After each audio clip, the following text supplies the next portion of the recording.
नमस्कार, मैं दुर्गेंद्र चौहान हूं और आप मंथन देख रहे हैं। दक्षिण के द्वार कर्नाटक के करीब 6.5 करोड़ जनता ने वोट आज कर दिया है और ज़्यादातर मैं आज देख रहा था बहुत सारे स्टार्स, बहुत सारे नेता अपने अपने तरीके से उन्होंने इस मतदान को बताया कि किस तरीके से ये मतदान हुआ। प्रकाश राज इस देश के जाने माने अभिनेता, पिक्चरों में उनको खलनायक के रूप में हम देखते हैं। आज उन्होंने कहा कि मैंने भ्रष्टाचार और धर्म की राजनीति के खिलाफ वोट दिया है। उन्होंने अपील भी की लोगों से कि धर्म और राजनीति का जो गठजोड़ है इसके खिलाफ वोट करें और भ्रष्टाचार के खिलाफ वोट करें। इसी तरीके से वोटिंग हुई। लगभग 70% के आसपास शाम तक वोटिंग हो पाई। पिछली बार 72.67% वोट पड़े थे। कुल मिलाकर कर्नाटक की जो वोटिंग का ट्रेंड रहा उसको देखकर मुकाबला सीधा सीधा भारतीय जनता पार्टी और कांग्रेस में नज़र आ रहा है। और बहुत सारे एग्जिट पोल भी 6:30 बजे के बाद नज़र आ रहे हैं। हमने कई सारे एग्जिट पोल्स का अध्ययन किया और एक हमारे सहयोगी भी पीपुल्स पल्स ने भी ये एग्जिट पोल हमें दिया है। उसके मुताबिक कांग्रेस पार्टी वहाँ कंफर्ट मेजॉरिटी में सरकार बना रही है। लगभग 112 से 119 सीटें कांग्रेस पार्टी वहाँ जीत रही है। सबसे बड़ा मुद्दा ये चौंकाने वाली बात है कि उत्तर भारत में महंगाई मुद्दा नहीं बनता है चुनावों में, चाहे विधानसभा का चुनाव हो, चाहे नगर निगम का चुनाव हो, उत्तर प्रदेश जैसे राज्यों में। लेकिन कर्नाटक में महंगाई सबसे बड़ा मुद्दा बनकर उभरा है। 32% लोगों ने महंगाई पर वोट किया है, 24% लोगों ने भ्रष्टाचार और बेरोजगारी पर वोट किया है। तो इस तरीके से वहाँ का एक सिनेरियो बना। लेकिन सबसे बड़ी बात है कि जो एग्जिट पोल बता रहे हैं, ये अगर यही एग्जिट पोल एग्जैक्ट नतीजों में आ गए, अगर हूबहू यही नतीजे आ गए, तो वहाँ भारतीय जनता पार्टी की सत्ता से विदाई तय मानी जा रही है।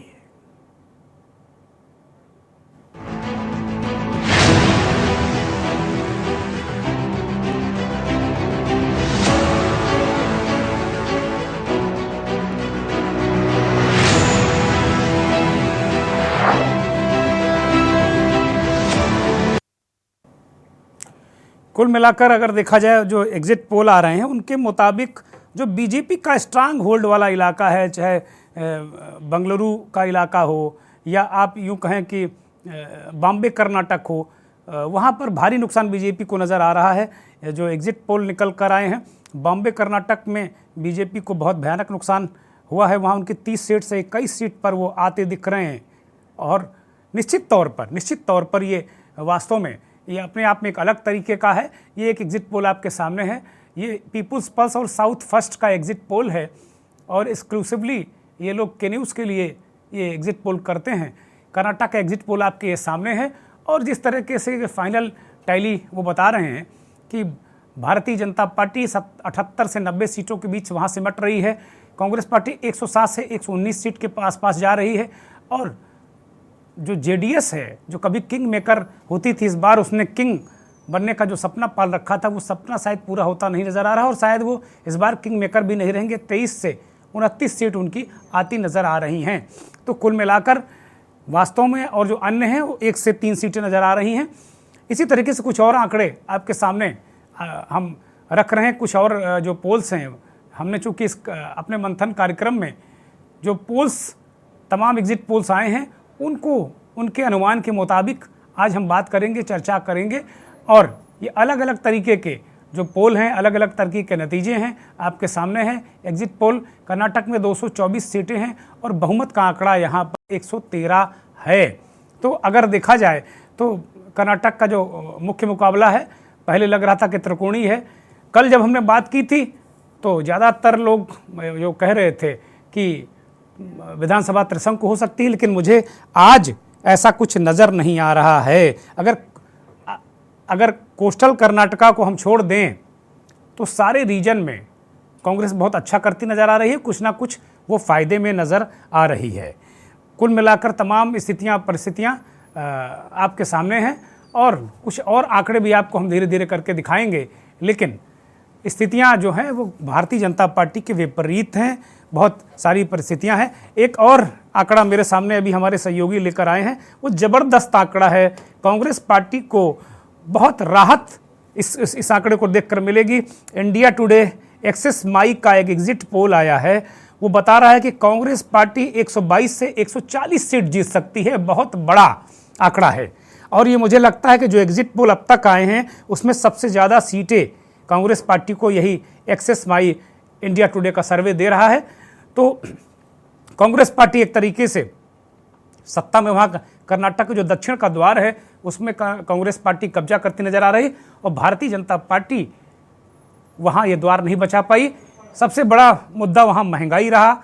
दूसरे नंबर पर बेरोजगारी मुद्दा वहाँ पर रहा। 24% लोग बेरोजगारी को बड़ा मुद्दा मानते थे, 32% लोग महंगाई से त्रस्त थे, 17% लोग भ्रष्टाचार की बात कर रहे थे कि भ्रष्टाचार बहुत बड़ा मुद्दा है। लेकिन कांग्रेस पार्टी ने बड़े करीने से अपने मुद्दे रखे, और जो 5 गारंटी हैं वो बड़ी महत्वपूर्ण रही इस चुनाव में। बड़ा प्लान्ड चुनाव कांग्रेस पार्टी ने लड़ा। अगर बजरंग दल और पीएफआई दोनों पर हमला किया तो एक तरीके से अगर इसको देखा जाए कि जो लोग पीएफआई को पसंद नहीं करते उनको ये बताया कि नहीं, पीएफआई को भी बैन करेंगे, और जो बजरंग दल की हरकतें या जो उनकी एक्टिविटीज़ जिनको नहीं पसंद है उन्हें भी कांग्रेस ने संदेश दिया कि उनको भी बैन करेंगे। तो एक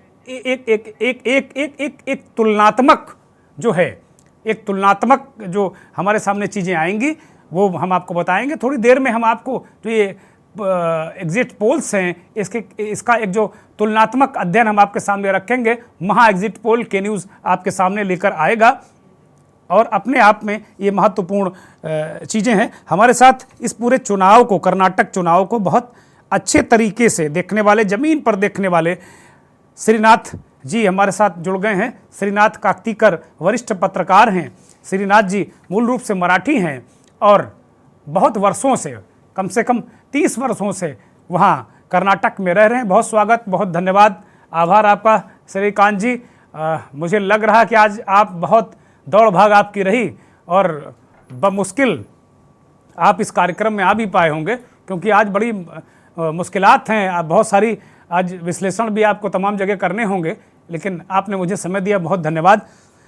कुल मिलाकर जो एग्जिट पोल आए हैं श्रीनाथ जी, एक तो पहली टिप्पणी आपकी जो एग्जिट पोल आए हैं उन पर।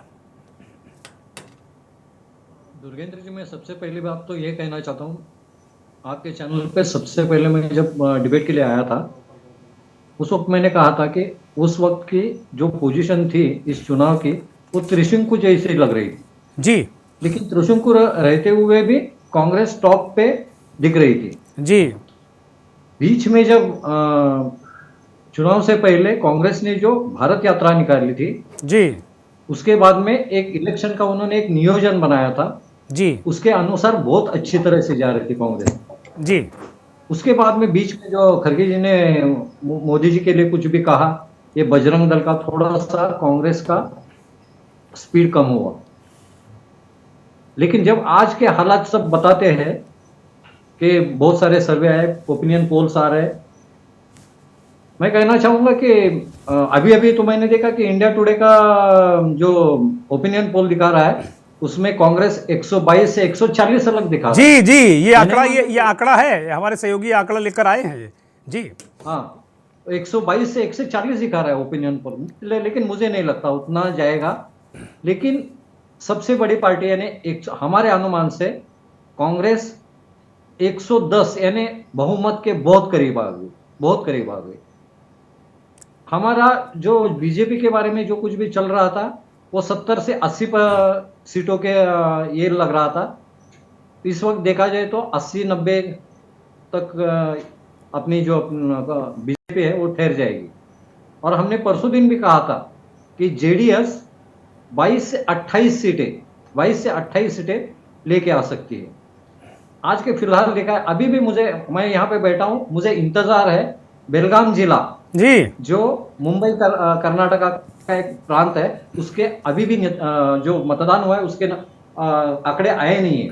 ये बहुत ही महत्वपूर्ण एक जिला है जो बेंगलुरु के बाद में सबसे बड़ा जिला है, बेलगाम जिला। पिछली बार यहाँ से 18 में से 13 सीटें बीजेपी ने जीती थी, 5 सीटें कांग्रेस ही नहीं जीती थी, लेकिन इस बार यहाँ पे कांग्रेस 10 के ऊपर जाएगी, ये हमारा अनुमान है। तो फिलहाल देखा जाए तो कांग्रेस को बहुत ही एक अच्छा वातावरण हुआ है, वो बहुत अच्छी तरह से इस चुनाव में आ गई है और जरूर सत्ता बनाएगी। श्रीकांत जी, बॉम्बे कर्नाटक की ही बात कर लेते हैं। बॉम्बे कर्नाटक की जो हमारे पास आंकड़े अभी आए हैं इंडिया टुडे एक्सेस माई पोल्स के, ये लिंगायत बाहुल इलाका है और यहाँ पर सिगांव से जगदीश शेट्टार लड़ रहे हैं, लक्ष्मण साउदी भी हैं, बहुत बहुत सारे लोग यहाँ पर चुनाव लड़ रहे हैं और यहाँ लिंगायतों का ये एक तरीके से स्ट्रांग होल्ड वाला इलाका है। यहाँ 2018 में 30 सीट, अगर पूरे बॉम्बे कर्नाटक की बात करें तो 2018 में 30 सीट बीजेपी ने जीती थी और कांग्रेस पार्टी को वहाँ पर 17 सीटें केवल मिली थी और जेडीएस बहुत सिमट गया था। लेकिन इस बार जो एग्जिट पोल के आंकड़े हमारे सामने हैं, नतीजे हमारे सामने हैं, कांग्रेस पार्टी को भयंकर बढ़त वहाँ नज़र आ रही है। वो 28 के आसपास कुल मिलाकर काफ़ी उनका वोट बढ़ा है और 21 सीटें से जो उनकी थी कांग्रेस पार्टी की, माफ़ कीजिएगा बीजेपी की, वो काफ़ी घटती नज़र आ रही है। मतलब 30 से 21 हो रही, 50 सीटें हैं इस रीजन में, बीजेपी 17 से 28 होती नज़र आ रही है और नहीं, कांग्रेस पार्टी, माफ़ कीजिएगा, कांग्रेस पार्टी 17 से 28 होती नज़र आ रही है और बीजेपी 30 से 21 होती नज़र आ रही है। ये इंडिया टुडे माई एक्सेस का सर्वे है। इसी इलाके से जगदीश शेट्टार, लक्ष्मण साउदी, तमाम लिंगायत नेता हैं।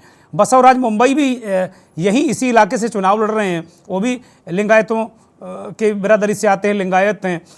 ये क्या ये देखा जा सकता है, क्या ये कहा जा सकता है कि क्या लिंगायत एक तरीके से बीजेपी से छिटक गया, या फिर ये दूसरे जो ग्रुप्स हैं, दूसरे कम्युनिटी के ग्रुप्स हैं, वो स्ट्रांग तरीके से कांग्रेस पार्टी के साथ में खड़े हो गए? क्या ये नज़ारा है बॉम्बे कर्नाटक का?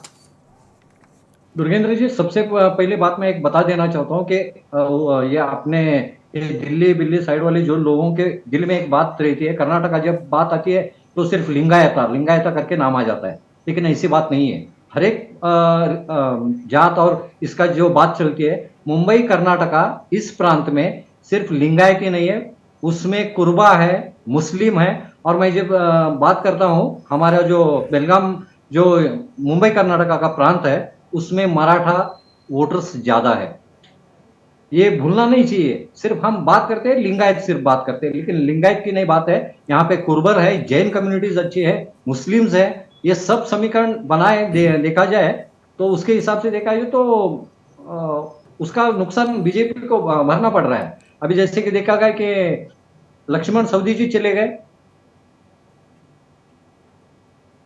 जी श्रीकांत जी, कंप्लीट करिए कृपया।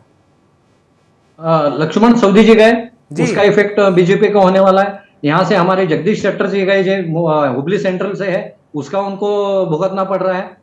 तो ओवरऑल देखा जाए कि वो सिर्फ लिंगायत बात करते हैं, तो वैसा नहीं है। ये जो सेक्टर है मुंबई कर्नाटका का, उसमें लिंगायत है, वक्क लिंगायत, कुर्बा है, मुस्लिम है और मराठा वोट भी ज्यादा है यहाँ पे। मराठा का रुझान क्या देखने को मिला श्रीकांत जी? मराठा किस ओर जाता दिखा? आपको तो पता होगा, ये जो महाराष्ट्र कर्नाटका का जो सीमा प्रश्न जो चल रहा है, बॉर्डर इश्यू चल रहा है जी, गले 60 वर्षों से चल रहा है। यहाँ पे बेलगाम जिले में करीबन 5-6 सीटें महाराष्ट्र एकीकरण समिति की आती थी। अभी वो हालत नहीं रहे, क्योंकि बीजेपी ने अपनी तरफ मराठा लोगों को खींच लिया है, कांग्रेस ने अपनी तरफ खींच लिया है। लेकिन बेलगाम जिला में करीबन 40 लाख लोग, करीबन इसमें कर्नाटका में करीबन 40 लाख लोग मराठा कम्युनिटी के लोग हैं।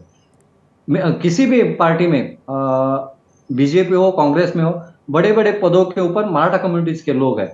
तो ये कम्युनिटी के एक अपने जो रीजन है, वो मुंबई कर्नाटका, जिसे नाम ही है मुंबई कर्नाटका, तो इसमें जो मराठा लोग बहुत हैं यहाँ पे, तो उनको जो वोटिंग है वो सब के लिए, वो बीजेपी हो, कांग्रेस हो, सबके लिए महत्वपूर्ण बात रहती।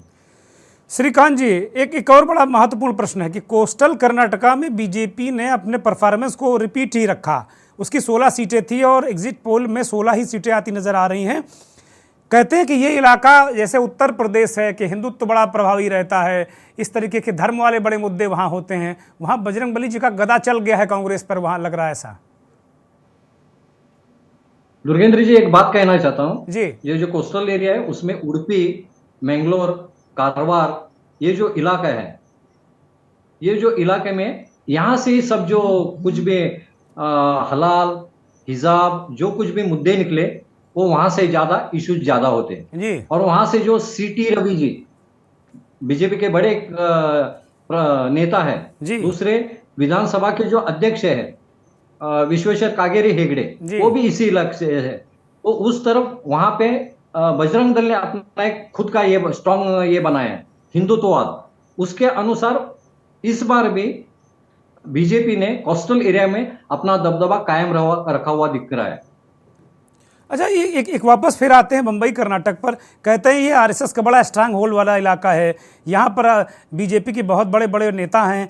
जो मौजूदा मुख्यमंत्री अभी जिन्होंने 5 साल सरकार चलाई, 4 साल सरकार चलाई, वो भी इसी इलाके से आते हैं। 2 इनके नेता छिटक गए, जगदीश शेट्टार और लक्ष्मण सावदी। लेकिन इसके बाद भी संघ यहाँ काम करता है, संघ का बहुत स्ट्रांग होल्ड है, सारी चीज़ें हैं। लेकिन यहाँ कांग्रेस पार्टी को 42% के, बीजेपी को 42% और कांग्रेस पार्टी को 45% वोट मिलता नजर आ रहा है। तो क्या यहाँ पर इस इलाके में हिंदुत्व का मुद्दा चला नहीं क्या श्रीकांत जी?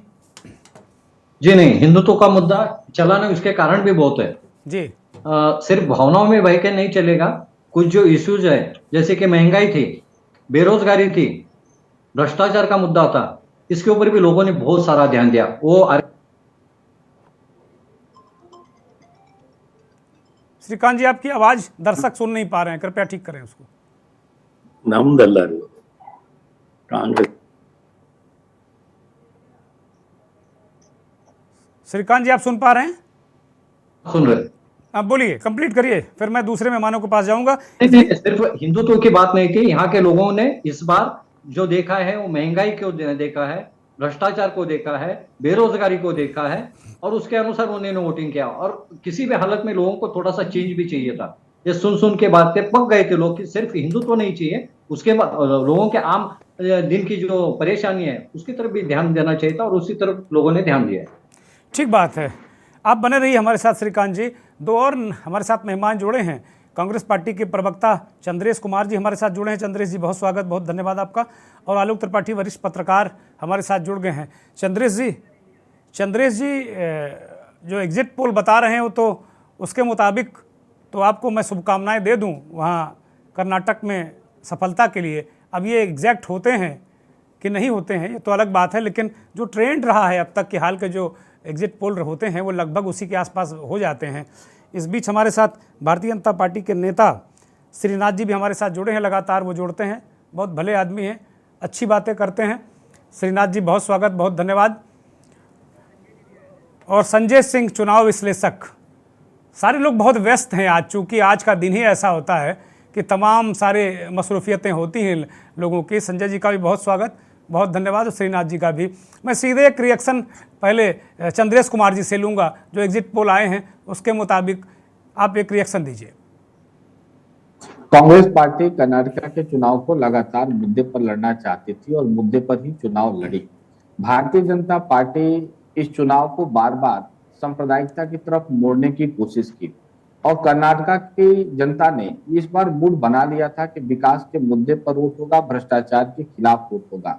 और कर्नाटक की जनता देश के काफी समझदार लोगों में से ये लोग आते हैं, और इन्होंने ये देखा कि जो सरकार देश की बेटियां लाल दिल्ली में खून की आंसू रो रही हैं और प्रधानमंत्री, गृह मंत्री एक शब्द उनके बारे में नहीं बोल रहे हैं, किस प्रकार से मणिपुर जल रहा है और प्रधानमंत्री बैठकर नीरू की तरह बांसुरी बजा रहे हैं, ये सब अंतर्राष्ट्रीय राष्ट्रीय मुद्दे भी, मसले भी कर्नाटक के चुनाव में हम लोगों ने लेकर गए। राष्ट्रीय मसलों के साथ कर्नाटक के जो स्थानीय मुद्दे हैं, जो वहाँ के क्षेत्रीय मुद्दे हैं, भ्रष्टाचार, वहां पर जो 40% की कमीशन की सरकार रही, और इतने बड़े स्तर पर कर्नाटक के विकास के पहिए को भारतीय जनता पार्टी ने अपने सांप्रदायिक प्रभाव से अवरुद्ध करने का जो कार्य कर दिया, इस बार कर्नाटक की जनता ने विकास के लिए वोट दिया है। और मुझे लगता है कि कांग्रेस पार्टी के नेतृत्व में विकास का रथ वहां पर दौड़ेगा। हम बहुमत के साथ सरकार बनाने जा रहे हैं, और अभी तो ये एग्जिट पोल के नतीजे हैं। हमारी पार्टी के का जो आंतरिक सर्वे है, हम लोगों का जो सर्वे है, हमें पूरा विश्वास है कि लगभग 140 से अधिक सीट हम कांग्रेस में जीतेंगे, कर्नाटक में जीतेंगे, और कांग्रेस पार्टी वहां बहुमत के साथ सरकार बनाएगी। ठीक बात है। एक इंडिया टुडे एक्सेस माई का एक सर्वे आपको 122 से 140 सीट दे भी रहा है, तो आप कोई ख्याली पुलाव पका नहीं रहे हैं, आंकड़े सब कहीं ना कहीं आ रहे हैं। श्रीनाथ जी से पहला reaction. Shrinath ji, exit poll में आप काफ़ी पिछड़ते नज़र आ रहे हैं। इंडिया टुडे एक्सेस माई पोल में तो आपको 62 से 80 सीटें मिल रही, बाकी में आप कहीं 90, 100, 90 इसके आसपास, 92, 68 इसी के आसपास नज़र आ रहे हैं, जबकि कांग्रेस पार्टी भले ही सिंपल मेजॉरिटी की तरफ दिख रही लेकिन क्लियर मेजॉरिटी जाती दिख रही है। क्या वहाँ पर यूसीसी, बजरंगबली, कर्नाटक को नंबर 1 बनाने के जो मुद्दे भारतीय जनता पार्टी लेकर गई थे, उसका जो शीर्ष नेतृत्व है, बहुत मेहनत की। कोस्टल कर्नाटका को अगर छोड़ दिया जाए तो सारे रीजन में लगभग आपको बहुत तगड़ी चुनौती मिली है, या यूं कहें कि आप पिछड़े हैं। श्रीनाथ जी, ये भी इसमें हम डेवलपमेंट का मुद्दे पे गए था। वी हैव डेवलपमेंट बहुत कुछ हुआ है कर्नाटक में, जो उससे जो लाभ मिला है लोगों को उसका सामने रखा और हम वोट मांगे हैं। अभी भी कुछ नहीं हुआ है क्योंकि आज तो एग्जिट पोल है, this can have a variable percentage of stay 20% on the either side. I mean, this is the sample would be comparatively reasonably low, and analysis time also would be low, and you would be actually generalizing on few constituencies to the major constituencies of the same district, so that analytically I do not, they have their own methodology to उसमें लगा सकते हैं। So what मेरा हिसाब से हम और 2 दिन ठहरना पड़ेगा। Saturday afternoon we will be very clear where we are moving actually, and I am very confident that after the Modi ji का जो विजिट हुआ कर्नाटक में, जो लोगों का सामने जो बात रखा, उससे वो लोग तो कन्विंस हो चुका होगा, एंड लोग हमारा साथ है, because parliament we won 27 out of 28 seats, 26 वो सहमत हैं, वो सहमत। बहुत सारे लोग ये कहते हैं कि भाई अगर लोकसभा आएगी तो मोदी मेरी पसंद है, लेकिन इसमें अगर मोदी 19 रैलियां करते हैं, तमाम रोड शो करते हैं, और अगर भारतीय जनता पार्टी वहां हार जाती है तो जाहिर सी बात है उसका डिस्क्रेडिट भी प्रधानमंत्री के चेहरे पर ही जाएगा। और जब वो जो आपका सर्वोच्च चेहरा है जो 2024 में आप लेकर जा रहे हैं, और इस बार जो मुद्दे जो विपक्ष ने, कांग्रेस पार्टी ने वहाँ सेट किए हैं, वो महंगाई मुद्दा सेट किया है, भ्रष्टाचार मुद्दा सेट किया है, और इसके अलावा जो बड़े महत्वपूर्ण बेरोजगारी को मुद्दा सेट किया है, उनके 5 वादे हैं, नंदिनी एक मुद्दा बना। तो अपने आप में बीजेपी भले ही हिंदुत्व की पिच पर लाने की कोशिश करती रही, हालांकि ये एग्जिट पोल है, एग्जैक्ट पोल आपको जब वास्तव में नतीजे आएंगे 13 तारीख को तो पता चलेगा, लेकिन आमतौर पर ही देखा गया है, अभी हाल के जो 2, 4, 5 चुनाव हैं देश में, उनमें जो एग्जिट पोल है लगभग कमोवेश वैसे चीज़ें उतर कर आती हैं। तो क्या ये माना जाए कि ये राह थोड़ा आगे कठिन होने वाली है बीजेपी के लिए, अगर यही नैरेटिव बन गया कि बहुत महंगाई है, बहुत भ्रष्टाचार है? क्योंकि मैं अभी सुन रहा था कांग्रेस के एक नेता को, वो कह रहे थे कि भाई अगर कर्नाटक में सीएम साहब का भ्रष्टाचार है 40%, तो देश में अडानी का भ्रष्टाचार है, वो मुद्दा हम उठाएंगे। तो क्या मुश्किल होने जा रहा है कि जो बेसिक मुद्दों पर कर्नाटक में चुनाव हुआ है, बजरंगबली का मुद्दा उतना नहीं चला जितना चलना चाहिए था? नहीं, ये बात नहीं है, क्योंकि जो करेक्शन का बात जो हो रहा है उससे उठ के हम डेवलपमेंट का बात किया, एंड करप्शन प्रूव नहीं कर, इट वाज परसेप्शन था, ऐसे हो रहा है, सोच रहा था, ऐसे हुआ है क्या, किसी का पास कुछ प्रूफ नहीं था, and when they come up with some data they should, जनता ने तो परसेप्शन बनाया ना, जनता तो परसेप्शन पे वोट देती है। आपने भी पूरे देश में परसेप्शन बना के वोट लिया। जिन मुद्दों को आपने उठाया था 2G, 3G, 4G, 5G, वो सब फर्जी निकले, कहाँ वो स्टैंड किए, लेकिन आपने वोट ले लिया, सरकार में हैं आप। तो आज भी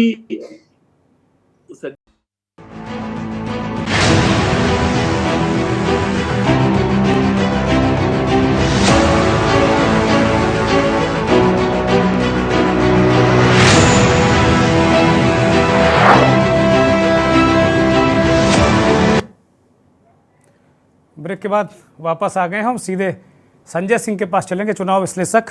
कर्नाटक पे बहुत सारा भ्रमण, अध्ययन, और आज अब जब एग्जिट पोल आ चुके हैं तो संजय सिंह की टिप्पणी बड़ी महत्वपूर्ण है। संजय सिंह जी, बहुत सारे एग्जिट पोल आपने देखे होंगे, हम भी उन पर चर्चा कर रहे हैं। जितने सारे एग्जिट पोल हैं, इसमें एक हमारा भी पीपुल्स पल्स और साउथ फर्स्ट का हमने भी एक कराया था, उसके भी मुताबिक कांग्रेस पार्टी कंफर्टेबल मेजॉरिटी में वहाँ होती नज़र आ रही है। बीजेपी काफ़ी पिछड़ती नज़र आ रही है। एक एक्सिस पोल इंडिया टुडे और माय उसका है, वो भी कुल मिलाकर 122 से 140 सीट कांग्रेस को दे रहा है, बीजेपी को काफ़ी श्रिंक करता दिखा रहा है। ओवरऑल पहली जो टिप्पणी है, आपको एग्जिट पोल देखकर क्या लग रहा है? कांग्रेस पार्टी वहाँ क्लियर मेजॉरिटी में आने जा रही है या प्रचंड बहुमत है?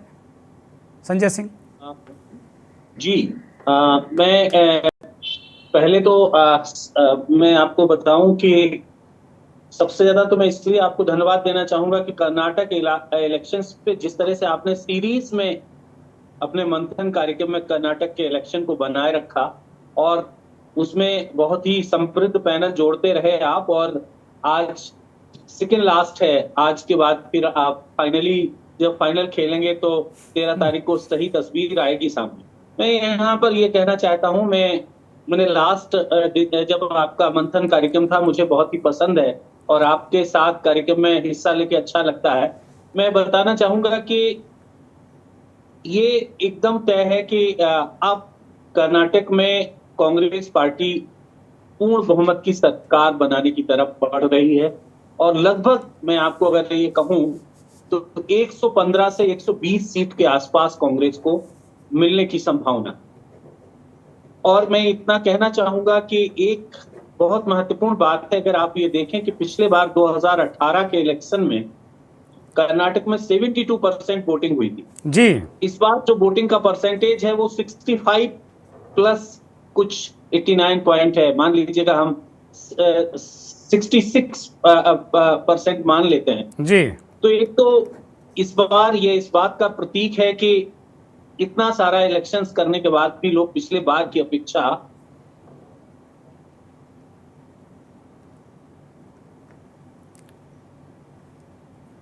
जी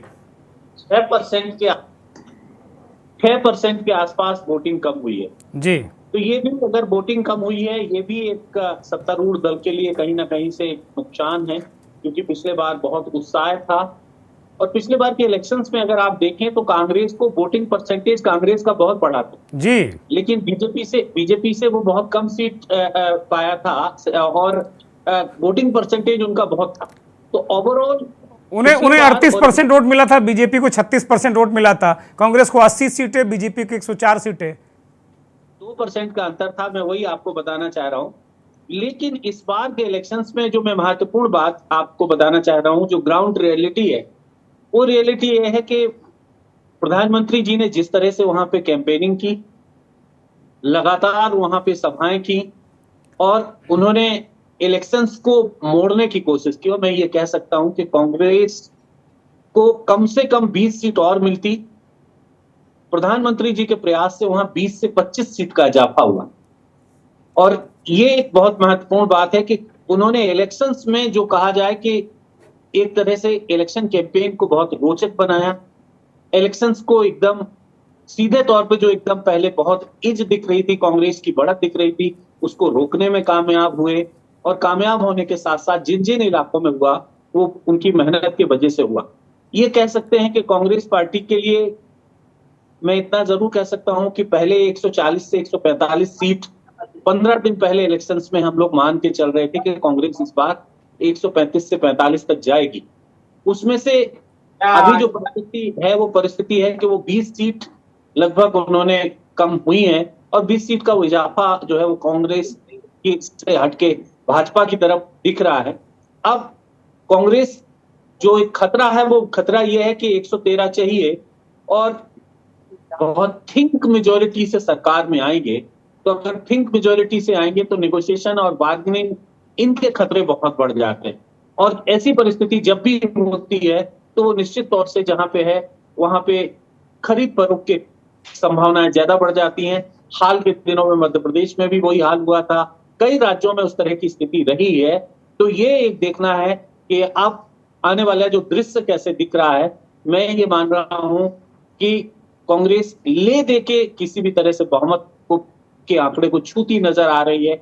और इस छूते हुए आंकड़े को मैंने इलेक्शंस में कुछ गलतियां इनसे हुई जिसका फायदा बीजेपी को मिला और उसके कारण जो है, नहीं तो ये वहां तक पहुंचते। अब 13 तारीख को वास्तविक तस्वीर सामने आएगी, लेकिन क्योंकि अब बहुत वैज्ञानिक सर्वे होते हैं तो इसलिए बहुत ज्यादा ये कुछ कह देना कि एकदम कोई मिरेकल हो जाएगा, तो ऐसी कोई परिस्थिति है नहीं और लोग बहुत ही उत्साह से। अच्छा संजय जी एक छोटा सा प्रश्न मेरा ले लें। जो अभी तक सर्वेज में निकल कर आया, एग्जिट पोल में जो निकल कर आया है कि लोग महंगाई सबसे बड़ा मुद्दा मान रहे हैं, दूसरे नंबर पर वो मान रहे हैं बेरोजगारी, तीसरे नंबर पर भ्रष्टाचार को मुद्दा मान रहे हैं। तो क्या कांग्रेस पार्टी वहां ये नरेटिव सेट करने में कामयाब रही कि महंगाई, बेरोजगारी, भ्रष्टाचार ये मुद्दा है, और क्या 2024 में ये मुद्दा वो सेट नहीं करेंगे देश में? क्योंकि वो जो बीजेपी वो धार्मिक पिच पर ही रही और भ्रष्टाचार का वो काउंटर कर नहीं पाए जिस तरीके से उन्हें करना चाहिए था। संजय सिंह, बहुत ही महत्वपूर्ण सवाल, मैं उस पर आना चाह रहा था और आपने एकदम मुझे वहां पे ले आए। तो मैं ये बताना चाह रहा हूं कि कर्नाटक में महंगाई एक बड़ा सवाल रहा, तो जिसने लोगों को, आज अगर आप देखें तो सुबह जब वोटिंग हो रही थी तो कई जगह पे लोग अपना उज्ज्वला से जो सिलेंडर मिला था उसकी पूजा करके वोट डालने जा रहे थे। तो लोग महंगाई के पिच पे, और एक और मैं बात बताऊं कि अब लोगों को ये कर्नाटक के इलेक्शंस में ये बिल्कुल साफ दिख रहा था कि नहीं भाई, बातें बहुत होती हैं लेकिन काम नहीं होता है और भ्रष्टाचार बहुत है। और मैं आपको ये बताना चाहूंगा कि इस भ्रष्टाचार का जो अभी आप जिक्र कर रहे थे, अभी राजस्थान, मध्य प्रदेश, छत्तीसगढ़ के इलेक्शंस में भी प्रभाव दिखाई देगा।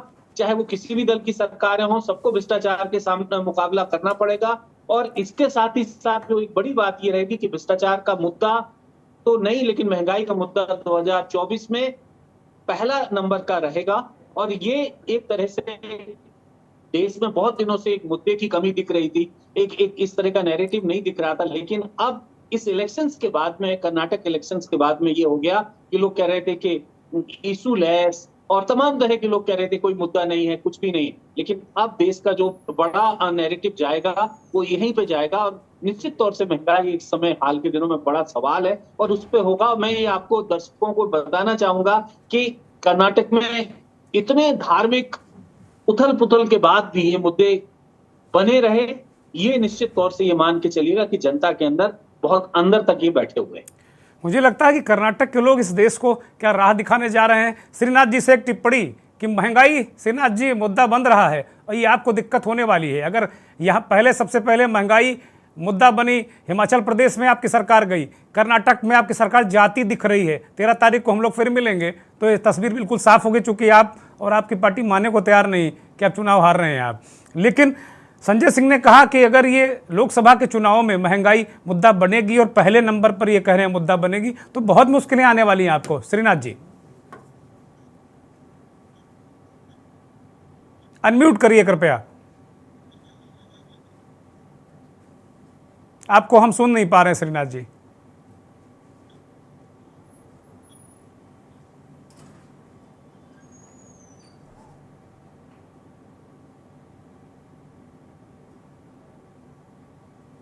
श्रीनाथ जी को हम सुन नहीं पा रहे हैं। इस बीच जेडीएस के नेता सैयद इमरान भी हमारे साथ जुड़ गए हैं। इमरान साहब, स्वागत है आपका। आपसे एक सवाल लेंगे, इससे पहले मैं वरिष्ठ पत्रकार आलोक त्रिपाठी के पास जाऊंगा, काफी देर से इंतजार कर रहे हैं। मैं बात कर सकता हूँ आपसे? हाँ, बोलिए, कंप्लीट करिए, फिर मैं आलोक त्रिपाठी के पास जाऊँ।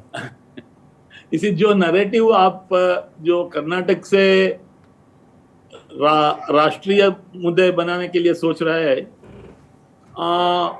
वो बनाना बहुत मुश्किल होगा, क्योंकि this narrative will not fit the parliamentary election, and secondly this narrative might have had some issues in Karnataka. It may be much different issues. I mean, that I think we'll discuss it on Saturday or Monday. I can tell you, I mean, then I can open out and see where we have some issues. We will discuss that anyway.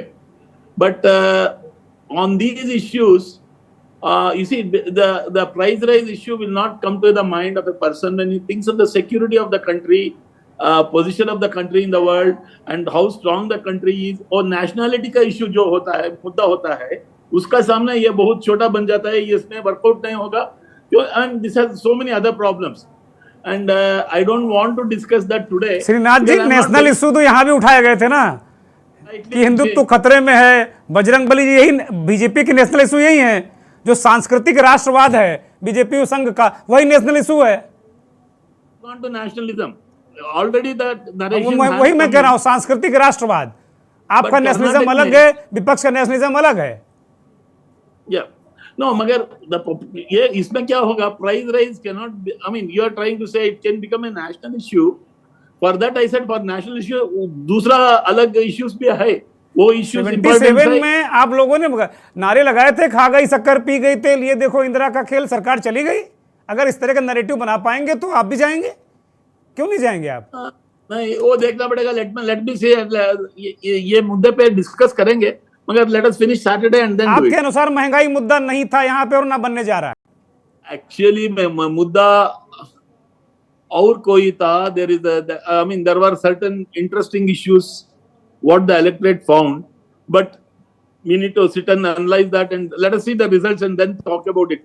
वो बहुत कुछ issues है इसमें discuss करने के। ठीक बात है, ठीक बात है श्रीनाथ जी।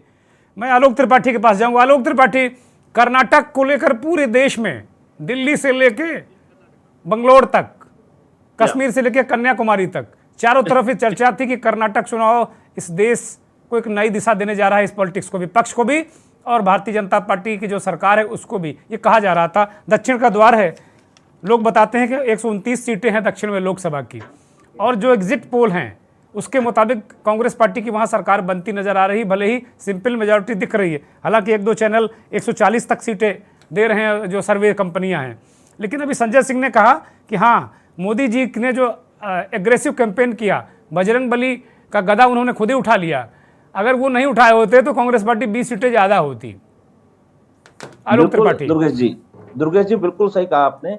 लेकिन एक इस चुनाव, कर्नाटक के चुनाव में एक जो खास बात देखने को मिली, जो पिछले कई चुनाव में, चाहे यूपी के चुनाव रहे या अन्य प्रदेशों के चुनाव रहे, कि भाजपा हमेशा कांग्रेस जो महंगाई, भ्रष्टाचार, बेरोजगारी का मुद्दा उठाती थी, लेकिन भाजपा उनको घेर करके राष्ट्रवाद के मुद्दे पर ले आती थी और कांग्रेस चारों खाने चित हो जाती थी।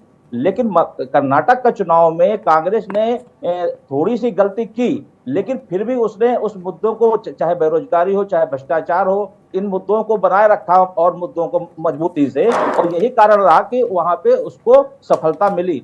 बीच में जब लगा कि जो है, जब बजरंग दल को दूसरे संगठन पे प्रतिबंध लगाने की बात हुई और जिस तरह से भाजपा के नेताओं ने उस मुद्दे को पूरे देश में हवा बनाया और रैलियों में, जनसभाओं में, रोड शो में कहा कि बजरंगबली पे प्रतिबंध लगेगा, ये होगा, तो एक बार लगा कि कांग्रेस ने जो पिछले कई बारों से ये गलतियां हो रही थी, लगता है फिर गलती कर दी। लेकिन उस थोड़ा सा उस मुद्दे को अगर हटा दिया जाए तो कांग्रेस ने अपने मुद्दों को, चाहे बेरोजगारी हो, भ्रष्टाचार हो, उन मुद्दों पे अडिग रही और को जनता के बीच ले जा करके ये दिखाने का प्रयास किया कि हम इन्हीं मुद्दों पर लड़ेंगे और भाजपा का जो राष्ट्रवाद है, जो धर्मवाद है, जो सब चीजें हैं, उनको हम नहीं आने देंगे। तो ये एक बहुत बड़ा अचीवमेंट कह लीजिए कांग्रेस के लिए कि आज कांग्रेस कर्नाटक में अपने मुद्दों पर अडिग रही। चंद्रेश कुमार जी, मैं ये जानना चाहता हूं, जैसे अभी आलोक त्रिपाठी ने कहा कि आपने सेल्फ गोल ही कर लिया, बजरंग दल और बजरंगबली का मुद्दा दे दिया उनके हाथ में, खड़गे जी ने मोदी जी को विषधर कह दिया। ये मतलब क्या कोई बाई डिफॉल्ट कोई उपकरण लग गया है क्या आपकी पार्टी में कि हर चुनाव में अपने आप बिल्कुल खुद ही अपनी ही डाल काट लेते हैं? दुर्गेंद्र जी, ऐसी बात नहीं है। इसी देश में राष्ट्रीय स्वयंसेवक संघ पर प्रतिबंध करता है, जो भारतीय जनता पार्टी और बजरंग दल की मातृ संस्था है। प्रतिबंध लग चुका है इस देश में, ऐसी बात नहीं है कि प्रतिबंध नहीं लगा। नहीं, मुझे याद है नरसिम्हा राव साहब ने लगाया था, बिल्कुल याद है। कोई Can I take leave of you if you don't mind?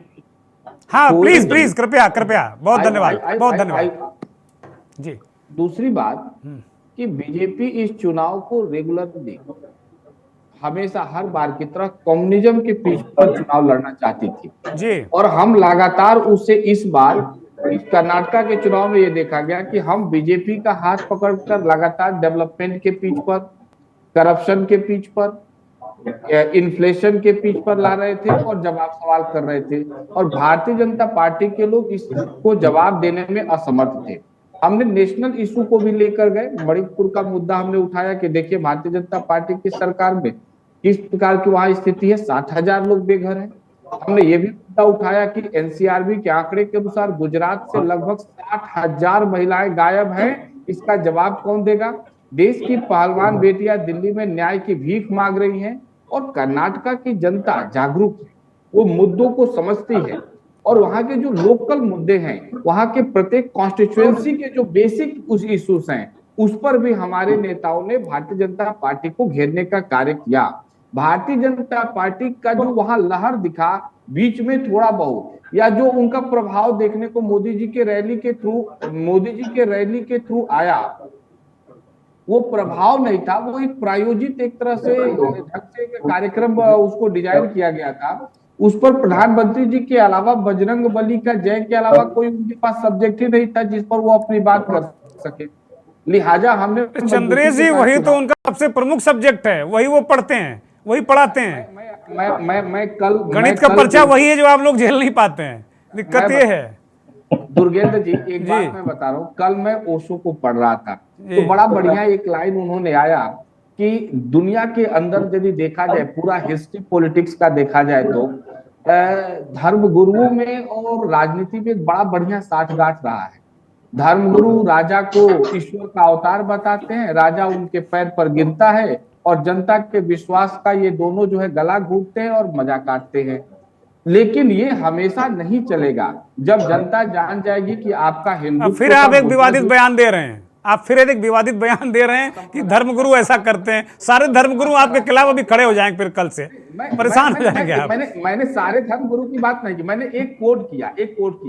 लेकिन जनता जब जान जाएगी कि अमुक व्यक्ति, अमुक संस्था गलत है, वो जो एजेंडा ला रही है उस पर वो काम नहीं कर पा रही है, तो वो कंडीशनिंग अधिक दिनों तक रहने वाली नहीं है। आप ये बताइए, मैंने एक चुनावी रैली में एक बात लोगों से पूछा कि आप बताओ, आप कम्युनिज्म के नाम पर, नेशनलिज्म के नाम पर वोट दे रहे हो, लेकिन देश के अंदर यदि गरीबी और महंगाई बढ़ती है और हमारी बहन बेटियां अपना पेट पालने के लिए, वेश्यावृत्ति करने के लिए मजबूर होती है, तो जिम्मेदार कौन होगा? आखिर हमने लोगों से पूछा कि इनका हिंदुत्व कहाँ है? एक मिनट, गुजरात में लगभग 60,000 महिलाएं गायब हो गई, ये हिंदुत्व कहाँ है? राष्ट्रवाद कहाँ है? आज दिल्ली में पहलवान बेटियां न्याय की भीख मांग रही हैं, प्रधानमंत्री जुबान नहीं खोले, उनका हिंदुत्व और उनका न्याय कहाँ है? उनका राष्ट्रवाद कहाँ है? आज मणिपुर जल रहा है, सांप्रदायिकता के आग में जातिगत हिंसाएं वहां हो रही है, ठीक बात वहां है। जवाब हिंदुत्व राष्ट्रवाद कौन है? और ये बात जिस दिन देश की जनता को समझ में आ गया, भारतीय जनता पार्टी, आरएसएस और विश्व हिंदू परिषद का नामो निशान मिट जाएगा। ठीक बात है, मैं समझ गया आपकी बात, मैं समझ गया। अब मैं संजय सिंह के पास जाऊँ। संजय सिंह जी,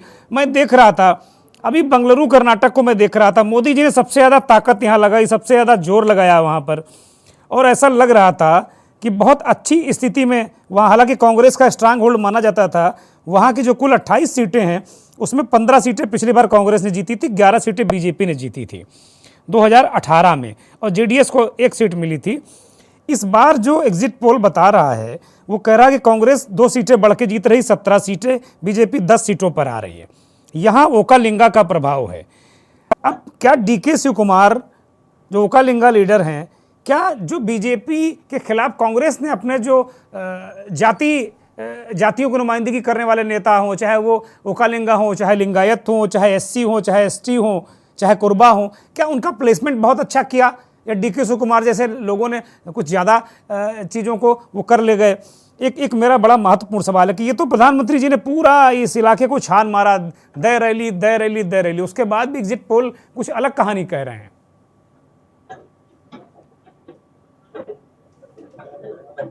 उन्नीस सभाएं प्रधानमंत्री जी ने करी, रोड शो किए जी, और 19 सभाएं और रोड शो के बाद जो परिस्थिति है वो आप देखें, अगर आप, सबसे ज्यादा इम्पोर्टेंट है मैसूर कर्नाटका, मुंबई कर्नाटका, और ये जो हमारा कोस्टल इलाका जो है वो बीजेपी के लिए थोड़ा सा प्लस दिख रहा है। अगर हम पूरे 5 अगर इलाके को अगर देखें तो ओवरऑल बीजेपी को हर जगह नुकसान होता नजर आया है। कोस्टल को छोड़ दें, कोस्टल में स्थिति उनकी ठीक है, बाकी जगह से वो उभर रहे हैं। और मैं जो कहना चाहता हूँ वो ये कहना चाह रहा हूँ कि कांग्रेस ने पहली बार बहुत सीरियसली इलेक्शन लड़ा। मैं इस बात को कहूंगा कि उन्होंने, मुझे लगता है किसी मेहमान का माइक खुला है, कृपया बंद कर लें, जो बोले वही अपना माइक खोले। संजय सिंह बोल रहे हैं, जरा इनको सुनना महत्वपूर्ण है। संजय सिंह बोलिए।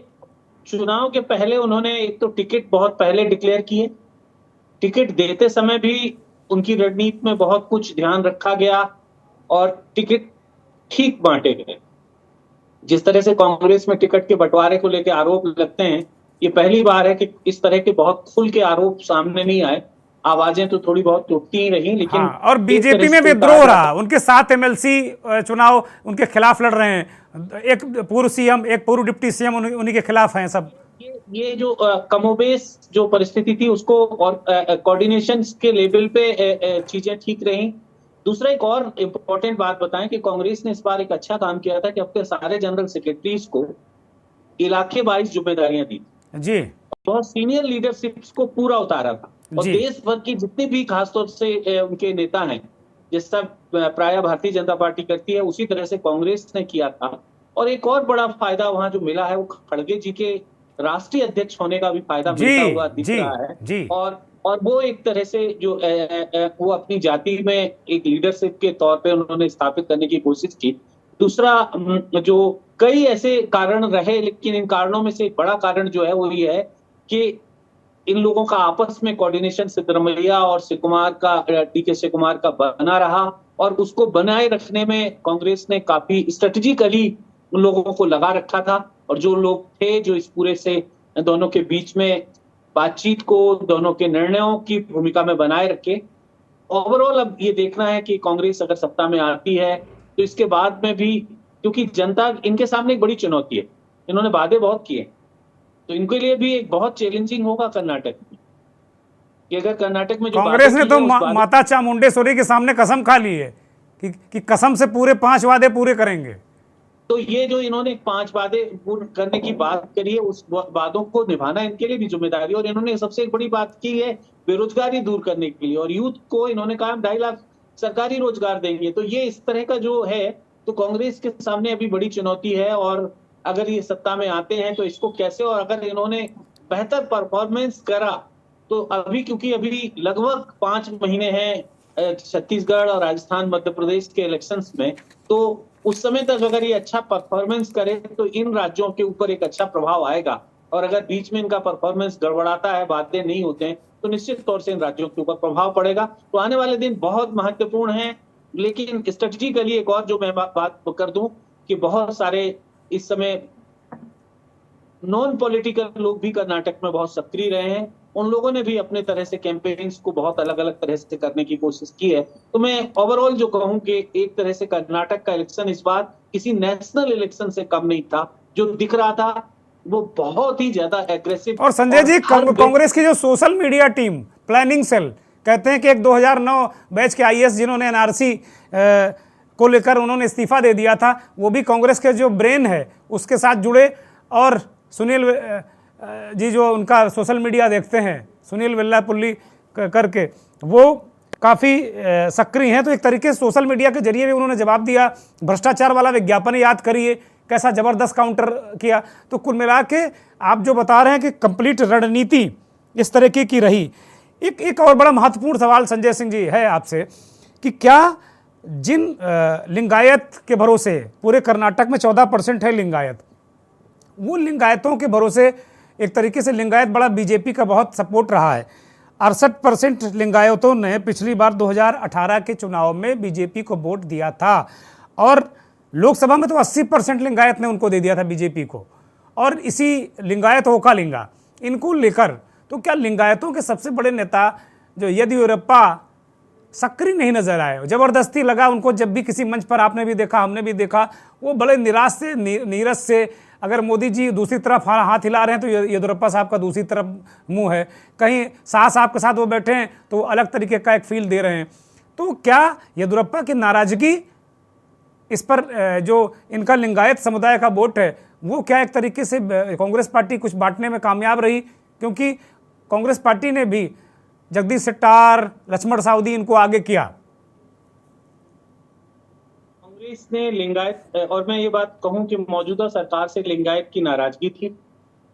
हाँ, और नाराजगी बसवराज जी ने, और- उनके धर्म गुरु हैं बेंगलेश्वर स्वामी ने कहा है इस बात को कि चलिए मेरा जो मठ का पैसा है उसी को हम ही को लेने के लिए 30% कमीशन देना पड़ता था, 10% की छूट हमें दी, चलिए धन्यवाद आपका। वेंकटेश्वर स्वामी ने ये बात सार्वजनिक रूप से भी कही है। कर्नाटक एक ऐसा राज्य है कि वहाँ ये मठों का बड़ा योगदान है, और खासतौर से जो लिंगायत का मठ है इसका बहुत बड़ा योगदान है, और उनके धर्मगुरु और सरकार से लोगों में नाराजगी थी, और नाराजगी की थी, इसी के कारण उसका फायदा कांग्रेस की तरफ। और दूसरी बड़ी बात यह है कि पहली बार लिंगायत ने जिस तरह का निर्णय लिया था वो आखिरी तक टिका रहा, और आज वो वोट में भी तब्दील होता नजर आ रहा।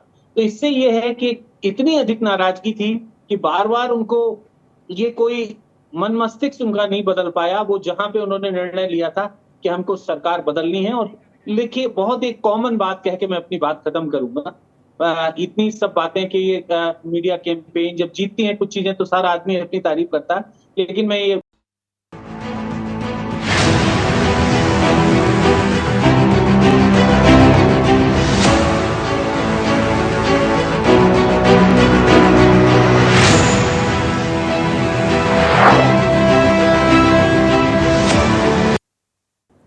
दक्षिण के द्वार कर्नाटक का विधानसभा चुनाव आज संपन्न हो गया है। 13 तारीख को नतीजे आएंगे, लेकिन जो एग्जिट पोल निकलकर सामने आ रहे हैं उसमें कांग्रेस पार्टी वहां सरकार बनाती नज़र आ रही है। हालांकि तमाम अलग अलग तरीके के जो एग्जिट पोल हैं वो अपने अपने तरीके से जो जिसका आकलन है सीटें वो दे रहे हैं। कोई सिंपल मेजॉरिटी की तरफ बढ़ रहा है। एक माई एक्सेस और इंडिया टुडे का सर्वे है, वो सर्वाधिक सीटें कांग्रेस पार्टी को 122 से 140 सीटें दे रहा है, और बीजेपी 62 से 80 में सिमटती नजर आ रही है। क्या ये एग्जिट पोल एग्जैक्ट साबित होंगे ये तो 13 तारीख को पता चलेगा, लेकिन लगातार हम इस पर मंथन कर रहे हैं, चर्चा कर रहे हैं। हमारे साथ पहले जुड़ा हुआ है कर्नाटक के वरिष्ठ पत्रकार श्रीकांत जी, लगातार हमारे साथ बने हुए हैं। श्रीकांत जी, मेरा महत्वपूर्ण एक सवाल और है कि कहीं जो ओबीसीज वहाँ थे, लिंगायत हो चाहे ओकालिंगा हो चाहे कुर्बा हो, एक बात कांग्रेस पार्टी वहाँ लगातार ओबीसी के बीच में ये बात कहीं आई कि जो बीजेपी उस ब्राह्मणवादी व्यवस्था के जाल में फंस गई। बीएल संतोष को लेकर मेरा सवाल है, और उसी वजह से लिंगायतों के नेता सेट्टार, साउदी, इनको अपमानित होना पड़ा। इसी तरह 7 एमएलसी उनके मैदान में बीजेपी के खिलाफ चुनाव लड़ रहे थे। क्या ये बातें, जैसा भी संजय सिंह ने कहा कि लिंगायतों ने तय कर लिया था कि उन्हें किसे वोट देना है, तो क्या ये चीज़ें भी वहाँ नीचे ग्राउंड लेवल पर एक कारक बनी? इसको लेकर क्या कोई आप टिप्पणी करना चाहेंगे? मैं एक बात कहना चाहूँगा कि संजय सिंह ने एक बड़ी बात की थी कि खरगे जी के बारे में। हम सब सेक्टर में जब बात करते थे, एक सेक्टर हम भूल गए, वो सेक्टर था कल्याण कर्नाटका। जो कल्याण कर्नाटका है वहाँ पे मल्लिकार्जुन खरगे जी का बहुत बड़ा प्रभाव है। गुलबर्गा से मल्लिकार्जुन खरगे जी के जो बेटे हैं प्रियंक खरगे, वो विधायक है। उस रेंज में गुलबर्गा हो या रायचूर हो, उस रीजन में जो अपने SC/ST हो, मुस्लिम्स हो, उन पे सबसे बड़ा अच्छा एक प्रभाव खरगे जी का है। इस बार भी हम वहाँ पे देख रहे हैं करीबन 20-22 सीटें, 40 में से 20-22 से ज्यादा सीटें कांग्रेस की तरफ आ रही है। उसी तरह जब आप ब्राह्मण वोटों की बात कर रहे हैं, तो मैं कहना चाहता हूं कि वो जो ब्राह्मण वोट जो कहते हैं, वो जो बीजेपी RSS का जो एक पैटर्न बना हुआ है वो तो उसकी तरफ ही जाती है, लेकिन जो दलित मुस्लिम इस बार नहीं। श्रीकांत जी, अभी मेरे स्पेसिफिक सवाल का जवाब दीजिए। मैं दलित पे आऊँगा, मैं बड़ा महत्वपूर्ण फैक्टर है। क्या ये जो कहीं ओबीसीज को लगा कि ये जो बीजेपी कर्नाटक में है ये क्या ब्राह्मणवादी व्यवस्था में फंस गई है क्या? बीएल संतोष को लेकर मोदी के खिलाफ इतना संतोष नहीं था, अमित शाह के खिलाफ इतना संतोष नहीं था, लेकिन संतोष के खिलाफ भयंकर असंतोष था। ओबीसी के मन में हमेशा ही ये बात रही है कि बीजेपी एक ब्राह्मणवादी पक्ष है, हमेशा ही रहे थे। हाँ चलो, कुछ जैसे कि चुनावी मुद्दे बनते, मोदी जी का चेहरा सामने लाते हैं, उसका थोड़ा सा असर दिखता है और वो कुछ ओबीसी के वोट जाते हैं वहां पे, लेकिन यहाँ के ओबीसी के लोगों में एक हमेशा एक रहा है कि ये जो बीजेपी है वो एक ब्राह्मणवादी पक्ष है। हाँ, अब खड़गे जी की बात आप कर रहे थे, दलित फैक्टर हम देख रहे थे कई जगह जहाँ बहुत अच्छा लिंगायत वोट है, वहाँ बीजेपी को हम मान भी रहे हैं कि उनको लिंगायत वोट अच्छा खासा मिला होगा, चाहे वो आप देख लीजिए, चाहे मध्य कर्नाटक है, येदियुरप्पा यहीं से आते हैं मध्य कर्नाटक से, और यहाँ का जो आंकड़ा हमारे पास है उसमें दिख रहा है कि 35% बीजेपी को वोट मिल रहा है, 41% कांग्रेस पार्टी को मिल रहा है, और बीजेपी को 10 सीट है, कांग्रेस पार्टी को 12 सीट यहाँ पर मिल रही है, जबकि बीजेपी को 2016 में, माफ़ कीजिएगा, 2018 में 16 सीट मिली थी और कांग्रेस को यहाँ सिर्फ 4 सीट मिली थी। तो 8 सीट का वहाँ फ़ायदा कांग्रेस पार्टी को हो रहा है, जबकि लिंगायत बहुल इलाका है और यहाँ पिछले विधानसभा चुनाव में 67.7% वोट लिंगायतों को का जो उनको मिला था। तो ये क्या गणित है? क्या येदियुरप्पा बिल्कुल उन्होंने एक तरीके से कंधा डाल दिया? तो यहाँ पे देखा जाए तो जिस वक्त जगदीश शेट्टर जी को जिस तरह से बीजेपी ने उनको नकार दिया कि आप चुनाव से आप मत आइए, चुनाव में मत आइए, आपको टिकट नहीं मिलेगा, उसी वक्त वो सब उनकी जो कम्युनिटी है, लिंगायत कम्युनिटी, उनको एक बड़ा धक्का लगा, क्योंकि जगदीश शेट्टर जी एक सेंट्रल अपने जो रीजन के बड़े वो नेता है, उनके एक कांग्रेस में जाने से पूरा इलाका जो वहां से गदग है, हावेरी है, ये मध्य कर्नाटक है, मध्य कर्नाटक है श्रीकांत जी, मध्य कर्नाटक का सबसे बड़ा जो एरिया था, उनके प्रभाव है जी। तो जाहिर था कि जब जगदीश शेट्टर जी कांग्रेस में चले गए, उनका प्रभाव था, उनके लोगों के ऊपर अच्छी एक पकड़ थी, तो उसका असर लाभ तो कांग्रेस को मिलना ही था और उसको बीजेपी को झटका ही लगने वाला था। ठीक बात है। मैं आलोक त्रिपाठी के पास जाऊंगा। आलोक त्रिपाठी, एक अभी हमारे पास एक अभी आंकड़ा आया है थोड़ा वोटिंग परसेंटेज को लेकर, फाइनल जो एग्जिट पोल दिखा रहा है वो अब दिख रहा है इनका आज तक और इनका माई एक्सिस का जो एग्जिट पोल है उसके मुताबिक आप देख रहे हैं कि 42.5% वोट वहाँ कांग्रेस पार्टी को मिलता नज़र आ रहा है, जबकि बीजेपी 34.5% पे सिमट रही, जेडीएस को 16% वोट और अदर्स को 6.5% वोट मिलता नज़र आ रहा है। ये आज तक और माई एक्सिस का ये सर्वे है वोटिंग परसेंटेज। इसे किस तरीके से लेते हैं? क्या क्योंकि पिछली दफ़ा 36% वोट पाकर भारतीय जनता पार्टी ने 104 सीटें जीती थी और कांग्रेस 80 पर रह गई थी, तो क्या ये जो कांग्रेस को एक्स्ट्रा वोट मिला है, क्या ये इस बार बदलता नज़र आ रहा है सीटों में, या फिर लगभग एक वही सिंपल मेजॉरिटी या टक्कर जैसी स्थिति दिखेगी क्या? जी देखिए, जो अभी जो नतीजे दिख रहे हैं तो वो 80 से 90 और 110 से 120 के बीच में दिख रहे हैं। तो जो वोट परसेंट बढ़े हैं तो उसका जाहिर सा दिख रहा है कि वो कहीं ना कहीं कांग्रेस के पक्ष में गया है। तो ये एक जो बड़े मुद्दे रहे हैं, देखिए कोई कहा जाए कि एक महंगाई खाली मुद्दा रहा हो या बजरंग दल पे प्रतिबंध लगाना एक मुद्दा रहा हो, तो ये कई छोटे छोटे जो मुद्दे रहे हैं, और सबसे जो मेन मुद्दा रहा इस बार कांग्रेस भाजपा को अपने घेरे में रखे रही। सबसे बड़ी बात जो मुझे नजर आई, हमेशा क्या होता था कि कांग्रेस जब भी विकास की, भ्रष्टाचार की, बेरोजगारी की बात करती थी तो भाजपा उसको धीमे धीमे अब चुनाव जब तक चलता था